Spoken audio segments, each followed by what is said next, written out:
All right, I am here today to say hello and thank you for joining our webinar.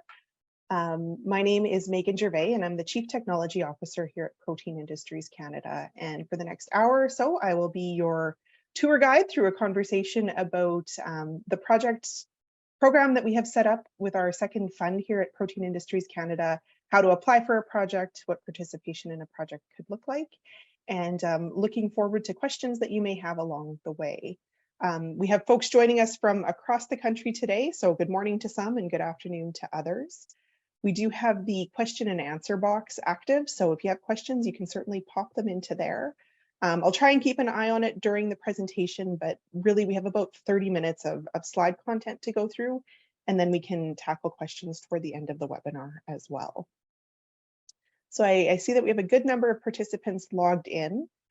So we'll get going, and hopefully as others join, they can jump in as well. So again, thank you for joining us today. I'm going to begin by acknowledging that I am on Treaty 6 territory here in Saskatoon, the original lands of the Cree, Dene, Blackfoot, Saulteaux, Nakota Sioux, and on the homeland of the Métis. We respect the treaties that were made on these territories, acknowledge the harms and mistakes of the past, and we dedicate ourselves to move forward in partnership with Indigenous communities in a spirit of reconciliation and collaboration. With that, I'll move into the webinar content. As I mentioned, we do have the question box live today, so you can drop questions into the chat as we go. And my colleague Celine is here as well, helping us keep things moving forward.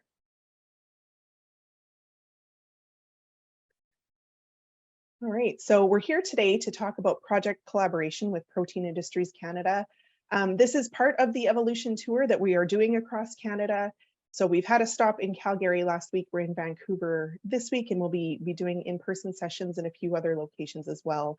But really the content that you'll see here today is a lot of what you would see at the in-person sessions. Just gonna advance my slide here, there we go. So Protein Industries Canada supports projects that accelerate growth of Canada's plant-based food, feed, and ingredient sector. Our focus is on furthering the value created for row crops that are grown at broad acre in Canada. So examples of this, as folks on the call likely know, include canola, pulses, oats, and many other crops. Those are just some of the examples that we worked with in our first fund. I'm going to use the next half hour or so to talk through the approach that we take to project development and project management. And because we're coming into our second fund and our new re-up of $150 million for the next 5 years, I think it'll also be important to highlight where things have changed or shifted from what you would have seen working with Protein Industries Canada in our first fund. So to get us started, I'm going to use the next few slides to talk about the 3 different program streams that we now offer at Protein Industries Canada. Historically, we've offered a mix of technology and capacity building projects, and those were built around pillars of create, grow, make, and sell. So what I'll start by saying is that the fundamentals of the program have really stayed the same and remain. We're still focused on the same sort of crops and really on the big mission of commercializing food, feed, and ingredients that come out of those crops. But aspects of the program have evolved. And so this is a chance to update you on some of those nuances as folks and companies out there begin working on project proposals. So today, as it stands, we have 3 streams of co-investment that are available from Protein Industries Canada. The one that we're probably best known for and has really been our flagship program that contributed to the majority of our supported projects is our technology leadership stream. The program specifics that are covered today are going to focus really primarily on technology leadership. We do have an open call for technology leadership projects right now, and it's the first part of Fund 2 that we have launched.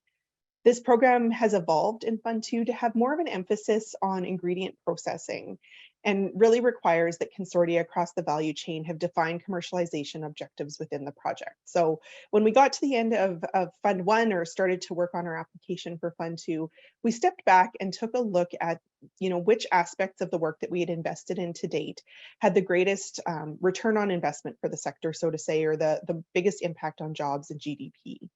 That analysis really led us to an emphasis on ingredient processing as being the strategic imperative for Canada really to invest in over this next 5-year fund, and where we saw the biggest impact as we move forward. That being said, the other aspects of the value chain remain important, and we'll continue investing there as well. So, with that increased emphasis on ingredient processing, we're looking for emphasis on commercialization objectives as well. And that's not new to the Global Innovation Cluster philosophy, but it's something that we'll continue to emphasize as we build projects out this time. The launch within our technology fund, and the launch of this technology fund, is a key driver for why we're gathered here today. And that is because we do have an open call for expressions of interest that are due on or before April 19th. We expect that this will be the first of a series of calls. This will not be sort of the only opportunity to apply to Protein Industries Canada for the second fund. However, for companies who maybe didn't get an application in time into Fund 1, or who are ready to go with a new Fund 2 project, certainly we're there and ready to take in your applications today. The additional calls as we move forward through 2023 are expected to be a bit of a mix of both targeted and more non-specific open calls. So stay tuned for that as we move forward there. The second program highlighted on the slide, and the one that we're going to have a lighter touch on today, is our capacity building program.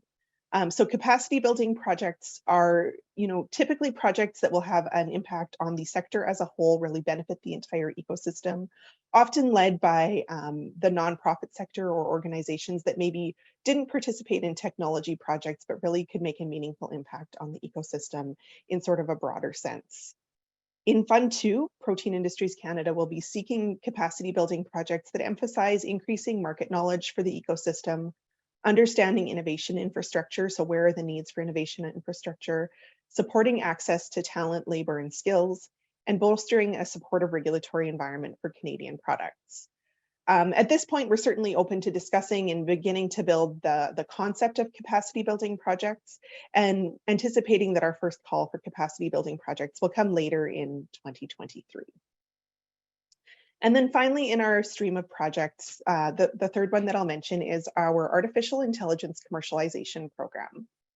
In, I believe, September of 2022, we launched this $30 million fund that is intended to support agri-food companies who want to apply artificial intelligence technology and solutions to their business problems. We are in active project building mode for the artificial intelligence program, and we have an open call for expressions of interest in that program as well. So while most of the presentation today is really going to focus on the technology projects and the call that we have open there right now, a lot of what you'll hear today is also applicable and related to capacity building or AI projects that you might have in development. So value chain innovation is what we have up on this slide, and our commitment to focusing on projects that span the agri-food value chain remains very strong in Fund 2. PIC works across 4 technology pillars that cover genetics, digital agriculture, ingredient manufacturing, and product development. And the slide that you see on your screen now really depicts a few of the projects that we funded in PIC 1.0, but I like it because it captures the value that comes from integrating consortia across the value chain. So the way that I encourage prospective applicants who we're working with to think about a value chain and how you can build a consortia that would be applicable to a project with PIC is to think about the inputs and the outputs from your own technology, and then who your potential customers could be, and your potential partners who would benefit from your commercial success. So in that way, you build toward a value chain that is a meaningful partnership for all of the companies engaged in the project. And so if you look across the value chain on your screen, you'll see that it really does span all the way from sort of that genetics aspect of fava breeding, all the way through to consumer packaged goods and products that customers would buy on a store shelf, and all of the links along the chain that were necessary to get to those products.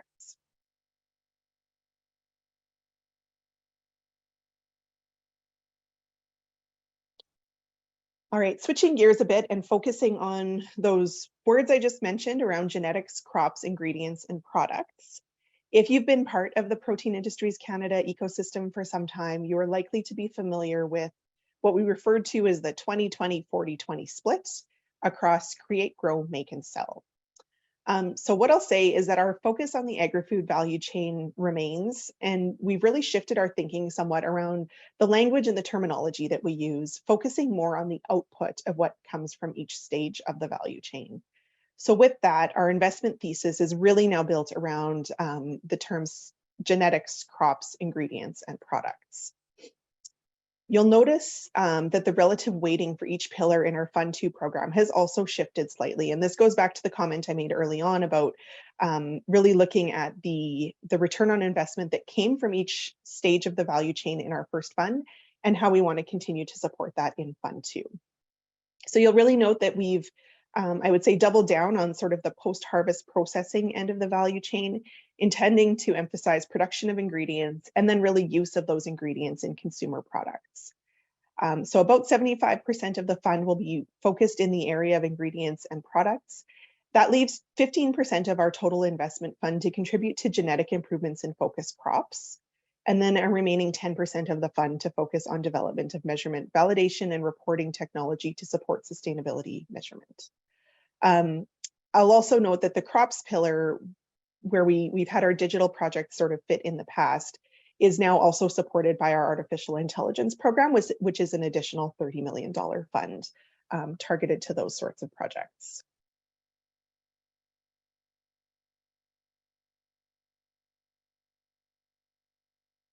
The other piece of the sort of investment thesis that we build our projects around will be around managing the investment portfolio against technology lifecycle. So in our second fund, we would like a project consortia to look for projects that could be proof of concept. So not fundamental research, but often it will be something like a first pilot scale demonstration of a technology to enable feasibility assessment.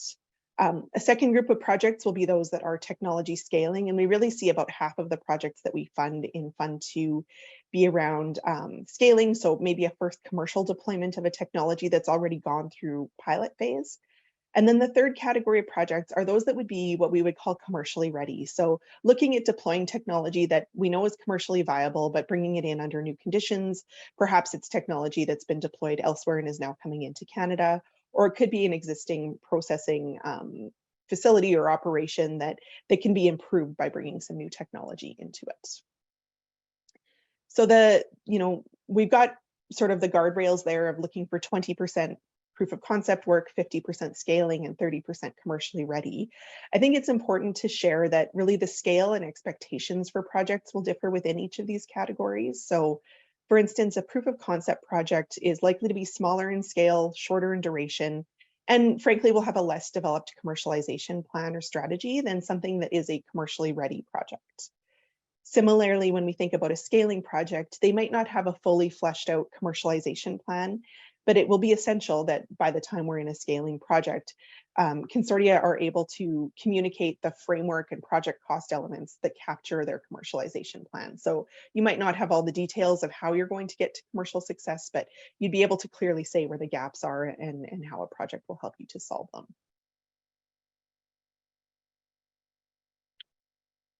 I expect a lot of people on the call today are probably here to ask questions about eligibility in projects. And so I'll try and touch on some of the elements that compose eligibility. The proposed scope of work must meet the incrementality test of not being done at the pace or to the scale that will be enabled through co-investment with Protein Industries Canada. So it can't be work that you were already going to do anyway and are already far down the road on. There really needs to be an incremental aspect to it. That said, a lot of the value that was created through Fund 1 projects is work that we're really looking forward to supporting the scale up and commercialization of. So we do expect that a lot of our projects will really build on stuff that was done in Fund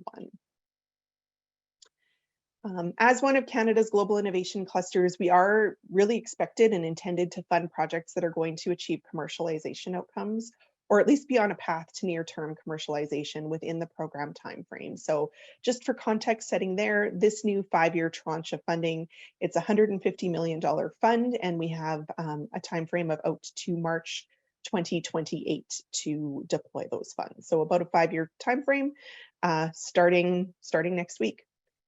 Moving forward, all companies that are engaging with Protein Industries Canada will be required to submit a declaration form with your expression of interest, project application, and then an agreement signing that confirms that the company is compliant with certain Government of Canada sanctions and regulations.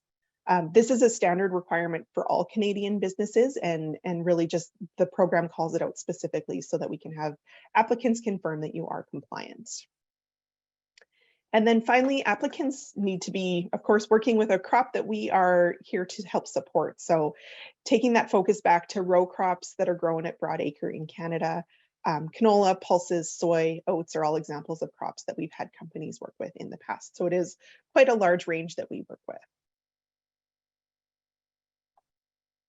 So those are some aspects of eligibility. The actual mechanism for how a project works is also often of interest to folks. So we are a project cost reimbursement model program. In Fund 2, the technology projects and the artificial intelligence projects that we are funding will be eligible for up to 45% reimbursement on eligible costs. So the way that that works practically is that each consortium member is responsible for submitting paid costs that they have incurred to Protein Industries Canada. Those costs that are eligible will be cash paid expenses. They can include things like wages, subcontracts, materials and supplies, intellectual property costs, and equipment and facility rental costs. There is not a set maximum amount for any one project, but it is important that companies know early that capital funding in our program will typically come in at lower than the 45% rate, and that in-kind and infrastructure costs will contribute to the total value of the project, but those costs will not be reimbursed. And so, as with any program, there are, rules and important intricacies to work through. And what I can say is that we do have a really dedicated team within Protein Industries Canada who will work closely with you to make sure you understand sort of what is eligible and ineligible within the scope of a project. And we don't approve a project until we have a clear line of sight as to what the eligible costs in it will be. So complicated, but we're there to help support figuring it out. So I think, that is some of the highlights about what a project can be or what a project could look like. I think the next place that we will go to talk through is what is the process to actually develop project applications for PIC. So on that, and I see we have a couple of questions in the chat around consortia and do we need to have partners? So for any project that comes into our technology leadership program, there will be a requirement for 3 industry partners to participate. And that applies from proof of concept all the way through to commercial projects. When it comes to building a consortium, what I guess I'll start by saying is that cluster projects and really the entire global innovation cluster philosophy is built around a consortium model where a number of companies collaborate to work toward innovation outcomes that are meaningful to each partner, but that can be achieved on a more significant scale by working together. In the artificial intelligence program, we require a minimum of 2 industry partners to collaborate, while as in Fund 2 technology projects, we will need a minimum of 3 partners. So focusing on the benefits to Canada, a question that we get often are there circumstances where you might have non-Canadian partners? The answer to that is yes. There is a requirement for Protein Industries Canada to sort of pre-approve who non-Canadian partners would be, but we do have mechanisms in place to allow for international collaborations. And being that we are a global cluster, I think that it's very important that we work on figuring out and working with global companies where it makes sense. A key question that I think folks on the line might have today is, how does a consortium come to be?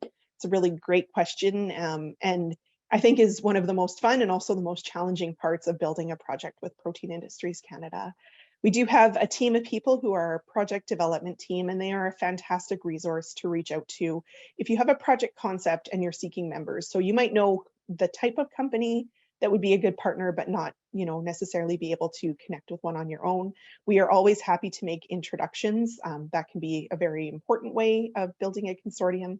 And participating in events that we have is another approach. The other thing I'll note is if you prefer more of sort of a digital approach to seeking memberships, we do have a member portal that can be accessed via PIC's website, and that is a resource that you can explore as well. So on our member portal, we do have a company pairing tool. We have profiles of member companies, and we also have a library of intellectual property abstracts linked to projects that we have supported. These are all, avenues that you can explore to help identify potential collaborators, whether it's that company specifically or a company that would be similar to the company that you become interested in. So reach out to us to get help with building a consortium, but you can also do some exploration on your own as well if you want to dig in a bit on our digital tools.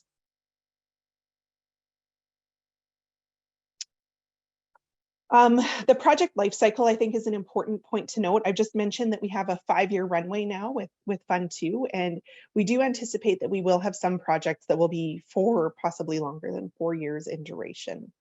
There are really sort of 6 project management milestones that we build projects around. And so I'm going to start with this slide kind of at a high level around the full process, and then I'll dig a bit deeper on the next few slides about the application phases. The first step in the process to engage with us is an expression of interest. And so this is typically, maybe a 10-page document written to provide enough information for Protein Industries Canada to evaluate whether the project is a strategic fit for our portfolio and whether it really meets the requirements around collaboration. And so review of expressions of interest include consideration of our investment thesis, so those 4 pillars and the technology funnel, as well as where the project fits within our larger portfolio. The expressions of interest will be declined if it's not a fit. They could be approved to move to a full proposal, or they could be tabled for additional information, and we would continue to work through and better understand what it is that you're working on. If you are interested in working on an expression of interest and haven't yet had a conversation with Protein Industries Canada, please reach out to the email address on the screen and let's connect to get you started. So as I've mentioned, we do have an open call for expressions of interest right now that closes on April 19th. We will have a subsequent calls later this year. But if you're ready now and you'd like to get started, please reach out to that email address and we'll get you started soon. Full proposal development is the second phase, and this is really a time period of up to 120 days to submit a full detailed written proposal and project budget. Every project has a lead partner, but really proposal development is successful only when it's completed with all of the partners in collaboration. Our projects who make it through the full application phase and submit their application are then reviewed by an external project selection committee. An approval there takes you to contracting, and then you're off to the races. So once an agreement is signed, project execution can start. And at this point, a project would transfer from the project development team who I've mentioned, who really will help you sort of conceive the project and build out the plan for a project, to be led by a PIC project manager. And so our project management team is really critical to supporting consortia through all of the change management that naturally happens with a large scale collaborative research project. We also support quarterly reporting and annual project risk reviews. And so I think the key message there that I really want folks to come away with is, we don't just build these big projects and then sort of set companies free to figure out where to go with them next. We don't get into kind of the details of the operational aspects of the project, but we're really there to support making sure that the communication within the project is flowing the way that it needs to, and that the reporting requirements are being met, and that we're supporting as much of that within PIC as we can. So our project management team is a great resource on that front. They're very busy right now closing out a big batch of Fund 1 projects, and really looking forward to jumping into some new ones as we get them approved in Fund 2. And then the final stage up on the slide, and one that some folks in the room are wrapping up right now, is project closeout. So that's where I'm mentioning our project management team being very busy, ensuring that the metrics and the data that is required to report on project outcomes are articulated. We're administering public funds. There is requirements for reporting attached to that. And so our team works closely with you on ensuring that we have all of what we need there as well. All right, so I said I'd go a little bit deeper into the application process. The previous slide gave you an overview of the overall process, but digging a bit deeper in how we actually develop applications. So prior to starting an expression of interest, we do require that all prospective project leads have a meeting with Protein Industries Canada for an introductory call. This is really to help ensure that companies aren't investing their own resources for a negative outcome. So we want to make sure that you understand what the requirements of the program are, and that they can be met before you dig in and do the work to draft an expression of interest. So we'll walk you through those specific requirements and really take time to understand the general project concept that you're considering. You get some feedback from us, and then if it looks like a concept that makes sense to move forward with, we would provide the necessary templates to get you started on an expression of interest. This meeting can be delivered in English or in French, and it's a really great opportunity to get to know one of the project development leads at Protein Industries Canada and start building that relationship. Our team is available to consult with companies during the development of your expression of interest, both in support of helping find consortium members and make introductions as needed, but also to discuss the fit of a project concept. And similar to, as I said earlier, we can really tell when consortia all work together on their application. The best expressions of interest that we receive are ones that really reflect the role of all projects participating in the project, all partners participating in the project. And then similarly, once you get to full proposal, we support you there as well. So you'll have your project development person, as well as PIC's intellectual property, director of intellectual property, our finance team, and our project management folks are all resources that you'll be able to tap into as that project is being developed. And once we have a full application package, as I mentioned, it is reviewed by our external project selection committee. And so projects that make it all the way through the first 3 steps are then ultimately engaged in a master project agreement. And so we call it the MPA. We love our acronyms, as every organization does. The MPA is really a collaborative agreement that will be signed by Protein Industries Canada and the consortium members. It outlines the financial, project management, intellectual property, and steering committee obligations of each of the project members, as well as adherence to the declarations that we mentioned earlier. Once that master project agreement is signed, project activities can commence and projects will move onto a quarterly reporting cycle. So every quarter there will be a steering committee meeting where the committee comes together to talk about where the project is going and how each partner is succeeding and what might need to change in the project. We also have the project management team available to support you kind of as needed between those quarterly meetings. On an annual basis, project budgets and risk profiles will also be reviewed, allowing unspent funds within a project to be reinvested back into the portfolio of projects, and allowing us to ensure that the projects that we're supporting are still aligned with that investment thesis and kind of where they're going. It's also an opportunity, if a project is getting near to the end of meeting their objectives, to talk about what the next phase of a project could look like.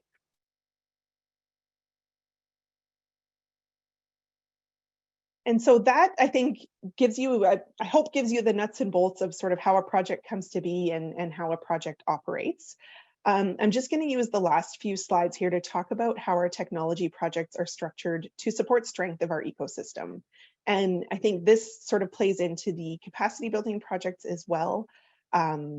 But just to give you a thought of, or a perspective on some of sort of the bigger, more global questions that you'll be asked in the project proposal, so that companies are prepared as to what might be expected there. And so the first topic that I'll tackle there is commercialization and scaling.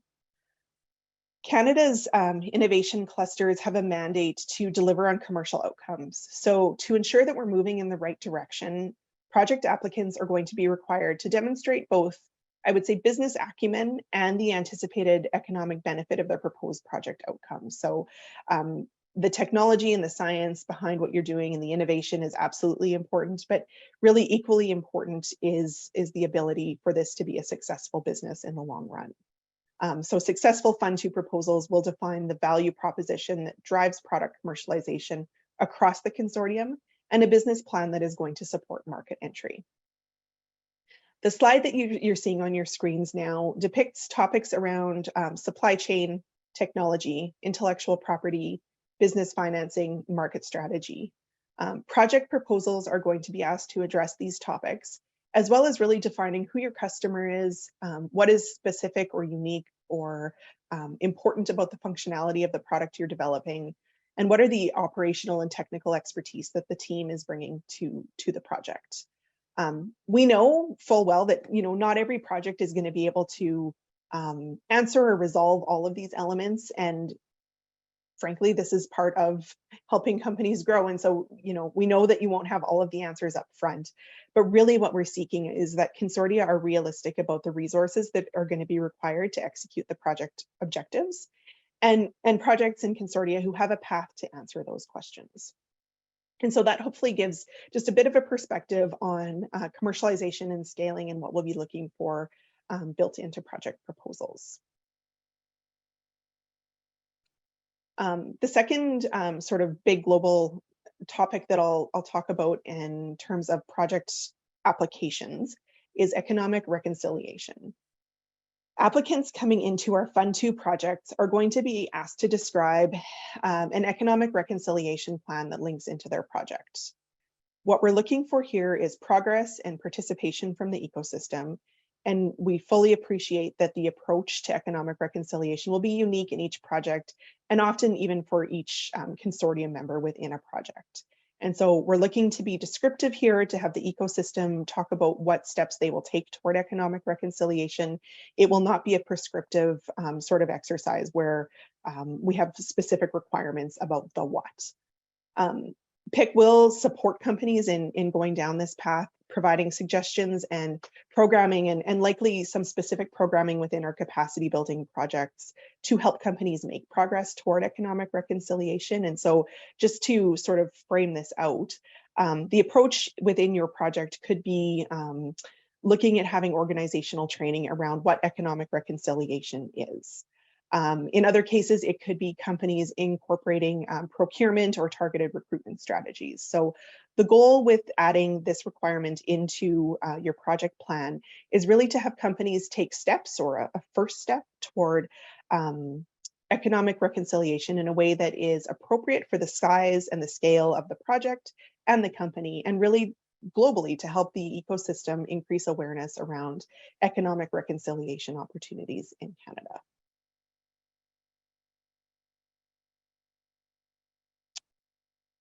The third topic that I wanted to bring forward as a consideration for project proposals is sustainability. So investing in sustainability in Canada's greening of the economy likely comes as no surprise that applicants for Fund 2 projects will be asked to consider the sustainability characteristics of your proposed innovation. One of the investment thesis pillars that I mentioned earlier, crops, will be really strongly focused on development of technologies to measure and improve information flow along the agri-food value chain. Further to that, though, all applicants in projects in the program will be asked to describe the advancement that their specific project will make towards sustainability. We've got a lot going for sustainability in this sector, working with pulses, processing domestically and locally to reduce food miles, and thinking about co-product utilization are all some of the advancements that we anticipate seeing and hearing about with Fund 2 project applications.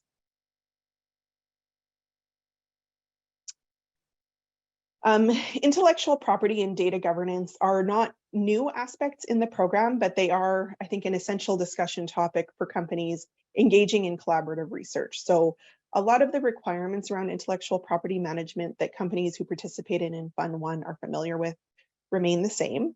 And we continue to support companies in working on their IP journey. Since inception, cluster projects have been required to develop an intellectual property strategy for their projects as part of your proposal. We call this the intellectual property rationale, and it looks at background intellectual property, foreground intellectual property in the project, and really discusses how IP generated by the project is going to be accessed and commercialized by the consortium members. A few more words around intellectual property in our projects, and I think more interesting than maybe those project-specific rationales is the opportunity that comes from the IP Hub. And so this is a collaboration tool, part of our member portal on the PIC website, where non-sensitive technology descriptions are shared among PIC members. And this really will lead to cross-licensing collaboration opportunities it could be identifying a potential project participant. It could also be identifying background IP that you would build on in a subsequent project. So PIC's Director of Data and Intellectual Property is a key link in the project development team. And Jennifer meets with all project proponents to help develop IP rationales. She's also available as a resource more broadly to PIC members, and I think does a really great job of building IP education opportunities for our members. So we do have some of our historic IP education posted on the website, but I would say just, keep an eye on your newsletters from PIC, because there is often an upcoming IP webinar, and they can be really great quick resources to help with some education for industry teams. And the final sort of project consideration that I'll draw attention to today is the Regulatory Center of Excellence. So from the earliest days of Protein Industries Canada, there has been an appreciation of the importance of having member companies understand the regulatory framework that agri-food companies and products exist within. So the Regulatory Center of Excellence is led by a member of our team named Chris, and he is available to meet with companies really at any point along the regulatory journey to provide guidance and support in understanding what regulatory requirements are. Chris is a resource available to any PIC member company, not just ones involved in projects. And I would say further to the sort of one-to-one project support that's provided through the Regulatory Center of Excellence, it also supports completion of academic research that will generate data to inform regulatory modernization and reduce barriers that are faced by the plant-based food sector.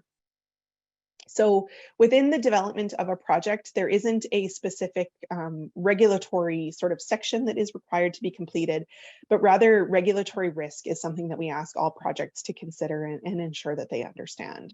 So to that end, it's important to be aware that PIC is here to support companies in understanding regulatory as well.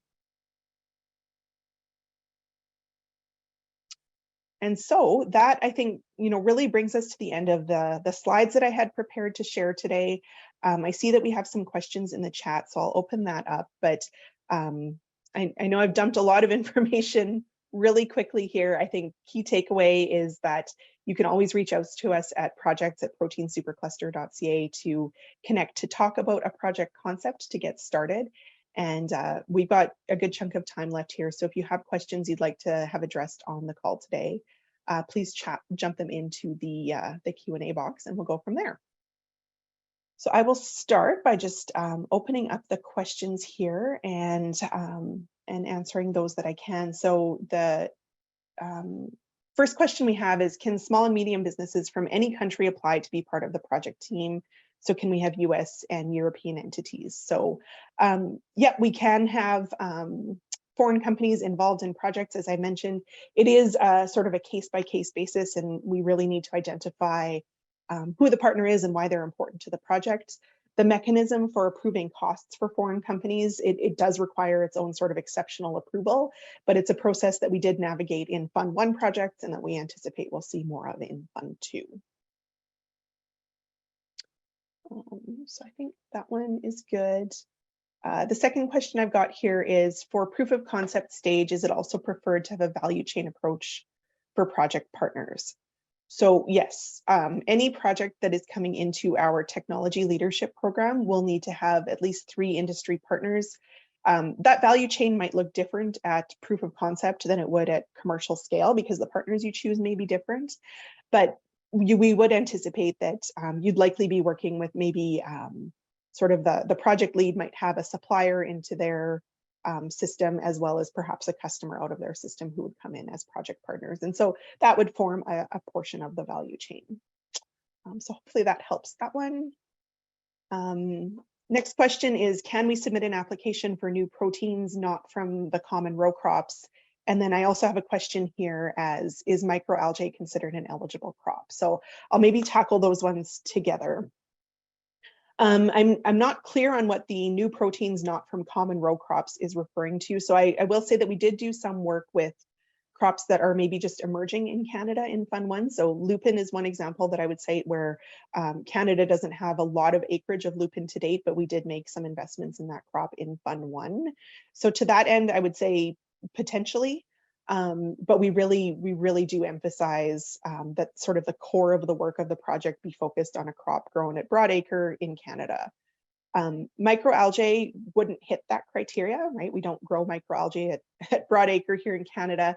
I will say though that there may be situations where having a microalgae company be a partner in a project makes sense if there's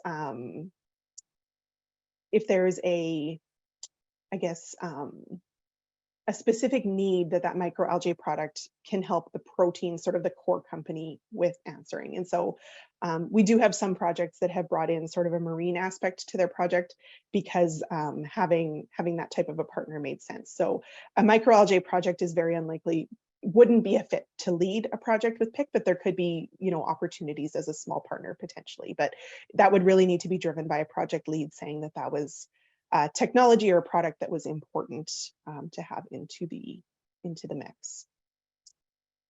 A question about academic institutions considered as consortium members. So we did have a case or two in Fund 1 where we had technology projects come in at, had academic institutes come in as partners on projects. So it can be done. Where we typically see academic institutes come in is in more of a supporting role in terms of being a subcontractor. So maybe doing a specific body of research. And it's really driven by the way that organizations need to be reimbursed or compensated for the work that they're doing. And so if you come into a Protein Industries Canada project as a consortium member, we can only reimburse for up to 45% of the costs that are incurred. And so in some cases, it does not work for academic institutes to come in and only receive that 45% reimbursement for the work. And so if you come in as a subcontractor, then really the company would be reimbursed for a portion of what they paid out to the consortium member. That being said, the work done in academic institutes was absolutely vital to the success in some of the projects that we had in Fund 1. And so we see them as a very important part of the value chain. It's a bit of a nuance though, in terms of how that reimbursement flows, in terms of how the consortium ends up structured. Hopefully that helps with that one. We have a question about sort of what happens if you submit your idea and it's not one that will work. So this is where that sort of initial call is really important. So if you submit an idea to us, there's a bit of a screener at the front end. And so if it's an idea that you're submitting, but it's clearly not going to be a fit for us, you'll get an email back saying, you know, we don't think it's a fit today. Here's some more information. Review that. And if you do think it's a fit, come back and let's have a conversation.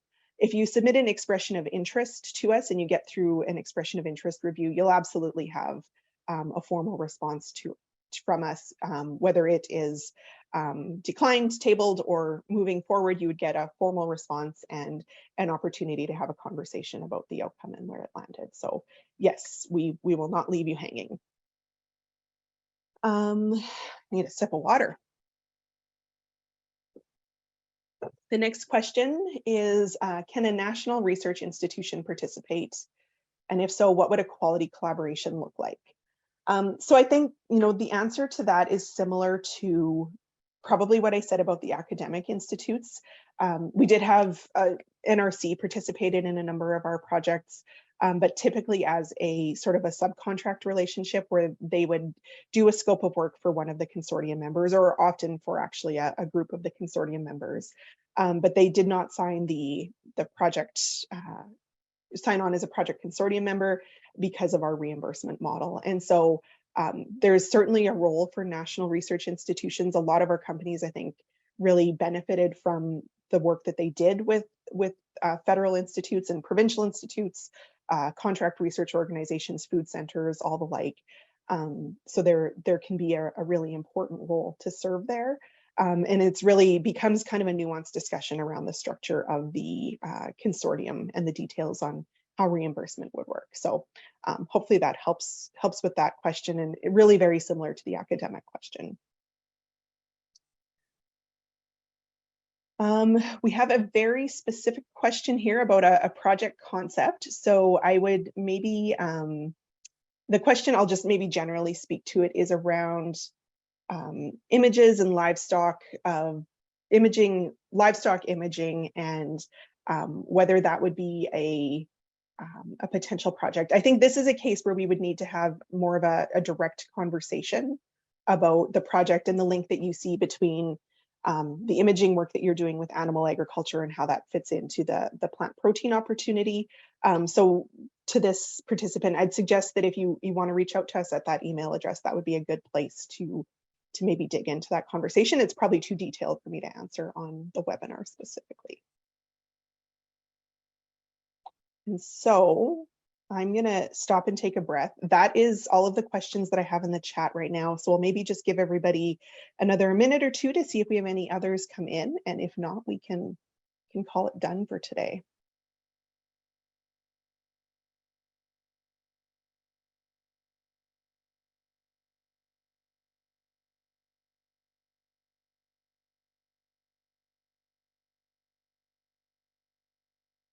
All right, one last question. So I will answer this question that's just come in, and if we don't have any others after this one is done, then we'll keep ticking along. Does Protein Industries Canada allow for stacking from other government sources? So it's a bit of a tricky question to answer, and I'm not the right person to give you a solid answer. I will say we have stacking rules and stacking limits, and that there too, I think would be a good conversation to go into in a sort of specific one-to-one call. But yes, we understand that there will be opportunities to stack different programs, and so we'll work with you on making sure that it is clear within a project what portion of what was stacked will be considered an eligible cost that we would reimburse for our 45% of. Okay, well, people who know me well know that I struggle with awkward silence, so I'm gonna make the executive decision to end it there. Those are some really great questions. I hope the information today was helpful. Appreciate everyone who took time out of your day to learn a bit more about our Fund 2 programming. As I mentioned, reaching out to us at the email address up on your screen is the best way to sort of take the next step if you have a project concept that you'd like to work on. And so I'm looking forward to hearing from folks and moving forward that way. All right, have a wonderful day. Thank you.